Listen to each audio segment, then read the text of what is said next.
આ ન્યૂઝના પ્રાયોજક છે CSC બાલ વિદ્યાલયા. લાહોરી ઝીરા, હર કોઈ પીરા લાહોરી ઝીરા. વલસાડના સાંસદ દ્વારા RPF મેદાન પાસેનો બંધ કરાયેલો રસ્તો તાત્કાલિક ખુલ્લો કરાવાયો. વલસાડના RPF ગ્રાઉન્ડની સામે રેલવે યાર્ડ તરફ જતો રસ્તો રેલવે તંત્ર દ્વારા બંધ કરી દેવામાં આવતા માર્ગ પરથી પસાર થતા હજારો વાહન ચાલકો મુશ્કેલીમાં મુકાયા હતા. આ બાબતે વલસાડ ડાંગના સાંસદ ધવલ પટેલને જાણ થતાં તેમણે તાત્કાલિક આ રસ્તો ખુલ્લો કરાવવા માટે રેલવેના અધિકારીઓને સૂચના આપતા 24 કલાકની અંદર આ માર્ગ ખુલ્લો કરી દેવામાં આવ્યો હતો, જેને લઈ આ માર્ગ પરથી પસાર થતા વાહન ચાલકોને ભારે રાહત થઈ હતી.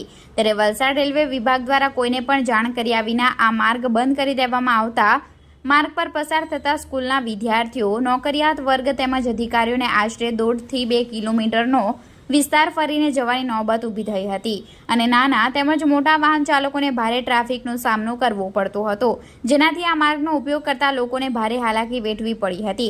જ્યારે આ અંગેની જાણ લોકસભાના દંડક અને વલસાડ ડાંગના સાંસદ ધવલ પટેલને થતાની સાથે જ ગણતરીના કલાકોમાં આ માર્ગ ખુલ્લો કરવાની સૂચના રેલવે વિભાગના અધિકારીઓને આપી હતી અને માર્ગ ખુલ્લો કરાવ્યો હતો.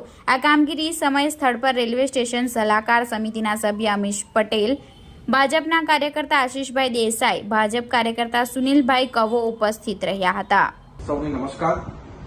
આજે સવારે એક વિડીયોના મારફતે અને આપણે વલસાડની જનતા મને જાણ કરી કે રેલવેના અધિકારીઓએ RPF પાસે પણ થોડા દિવસ પહેલા રસ્તો બંધ કરાવ્યો હતો. એના કારણે એમને બહુ અગવડો પડતી હતી, જે અવર જવરથી ત્યાંથી બંધ થઈ ગઈ હતી. મેં તરત જ આ વસ્તુની જાણ થતા આપણા વેસ્ટર્ન રેલવેના જનરલ મેનેજર મિશ્રાજી બોમ્બેમાં જે બેસે છે એની સાથે જ DRM વર્માજીને પણ કોન્ટેક્ટ કર્યો અને તાત્કાલિક મેં એમને આજે RPF પાસે રસ્તો બંધ કરાવ્યો છે એને ખોલવાનો મેં એમને આદેશ આપ્યો અને તરત જ એમણે પણ સારું કોર્ડિનેશન કરીને આજે બપોરે લગીને જ આ રસ્તો ખોલાવ્યો છે. એનો વિડીયો મારફતે પણ હું તમારી સામે મૂકું છું અને જે લોકોને ખાસ કરીને આપણા વલસાડની જનતાને પરેશાની થતી હતી એ પરેશાની આજથી બંધ થઈ જશે અને RPF પાસેથી પણ એ અવર જવર થઈ શકશે.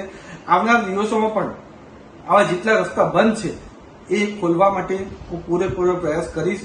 ચાહે રેલવે ઓથોરિટીઝ વેસ્ટર્ન રેલવેને કોન્ટેક્ટ કરવું પડે કે અશ્વિની વૈષ્ણવજીને કોન્ટેક્ટ કરવું પડે કે કોઈ પણ સ્તરે રજૂઆત કરવી પડે, એ રજૂઆત કરીને આપણી વલસાડની જનતાને જેટલી ઓછી પરેશાની થાય ને અવર જવર રેલવે સ્ટેશનમાં એ સારી રીતે કરી શકે એના માટે હું પૂરો પ્રયાસ કરીશ. ધન્યવાદ.